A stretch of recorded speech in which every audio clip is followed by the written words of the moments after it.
The observation deck of the Titan's refuge fell silent as Reyna Selene stepped into the environmental habitat, her boots crunching softly against the crimson sand.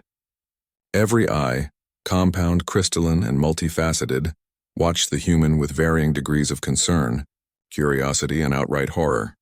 "This is madness," hissed Ambassador Velktar, his chitinous plates rattling with agitation. "That creature is a Zarathian predator cub. Even at 3 months old, Kirox possesses jaw strength capable of crushing duralloy plating." Reyna seemed oblivious to the panic rippling through the diplomatic observers. She crouched low, her wheat blonde hair catching the artificial sunlight, and extended one hand toward the snarling ball of midnight blue fur and razor-sharp claws. Kirox circled her warily, his 6 eyes gleaming with predatory intelligence far beyond his age. The cub was no larger than a Terran wolf pup, but his species had evolved on a death world where infant mortality rates exceeded 90%. Those who survived their first year did so by being faster, stronger, and more vicious than anything else in their weight class. "Reyna, please reconsider," came the translator-modulated voice of Dr. Genti, the Zarathian xenobiologist who had requested Earth's assistance. Kirox was orphaned when raiders killed his pack. He has known only violence and survival.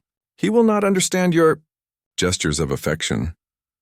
The human woman glanced back at the observation window, and her smile was radiant. "He's just scared and alone. Aren't you, little one?"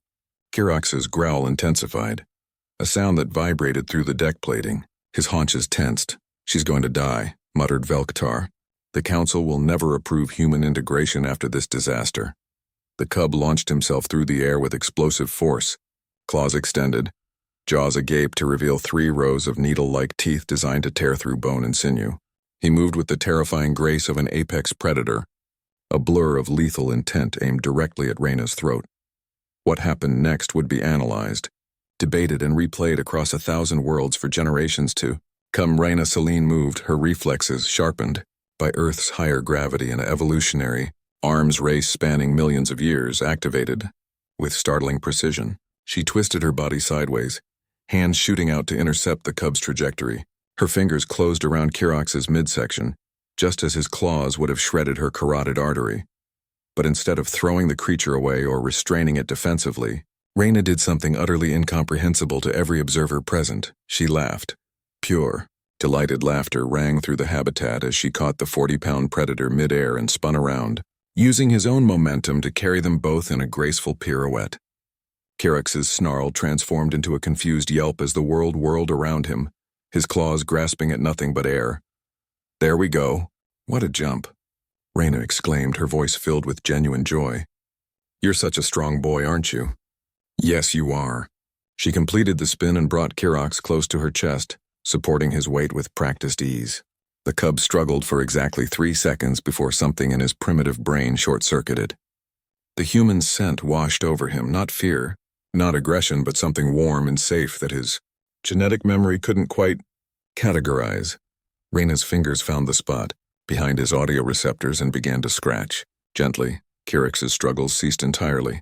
"By the eternal void," whispered Genti, her vocal sacs trembling. She's domesticating him."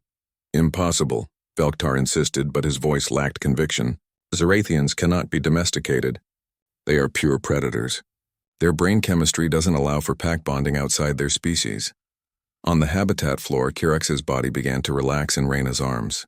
A sound emerged from his throat.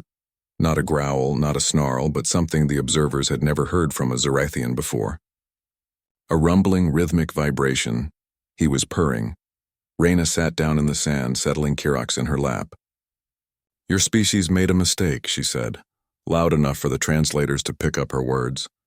"You looked at humans and saw weak creatures from a moderate world. You saw our lack of natural weapons, our thin skin, our relatively poor senses." She stroked Kirox's fur. "And the cub, the terror that had killed 3 handler drones and injured 2 Zarathian adults, nuzzled against her palm. But Earth wasn't a moderate world. It was a horror show of megafauna, microscopic killers, and environmental catastrophes. We didn't survive by being the strongest or the fastest. We survived by being the most adaptable, the most persistent, and the most insanely social creatures in our planet's history." Kirox rolled onto his back, exposing his vulnerable belly. a gesture of absolute trust that made Shenty's legs nearly buckle. We domesticated wolves while we still lived in caves, Reyna continued, scratching the cub's belly as his purring intensified. We turned the apex predators of our world into companions, helpers, and family. We did it so thoroughly that dogs literally evolved to read our facial expressions, to understand our pointing gestures, to love us unconditionally. She looked up at the observation deck, and her eyes held a weight that made ancient beings shift uncomfortably. You see a deadly predator cub. I see a scared baby who needs someone to care about him. And yes, he tried to kill me, but I've raised Terran wolves, lions, and bears. I know predators. I know how to show them they're safe. Reyna stood, cradling Kirox like a human infant. The cub's eyes were half closed in contentment, his claws retracted, his entire body limp with trust. So here's what's going to happen, she said, her voice carrying the quiet authority of someone who had never doubted their place in the universe. I'm going to foster Kirox. I'm going to teach him that not everything is a threat, that affection doesn't equal weakness, and that family isn't just about blood.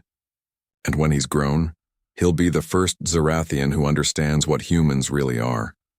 She kissed the top of Kirox's head, and the cub made a small, contented chirp. We're the species that looked at every dangerous creature on our world and asked, "Can I pet it?"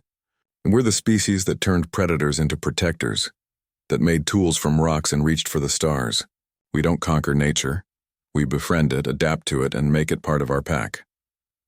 Reyna walked toward the exit, Kirox sleeping peacefully in her arms. Welcome to humanity, little one.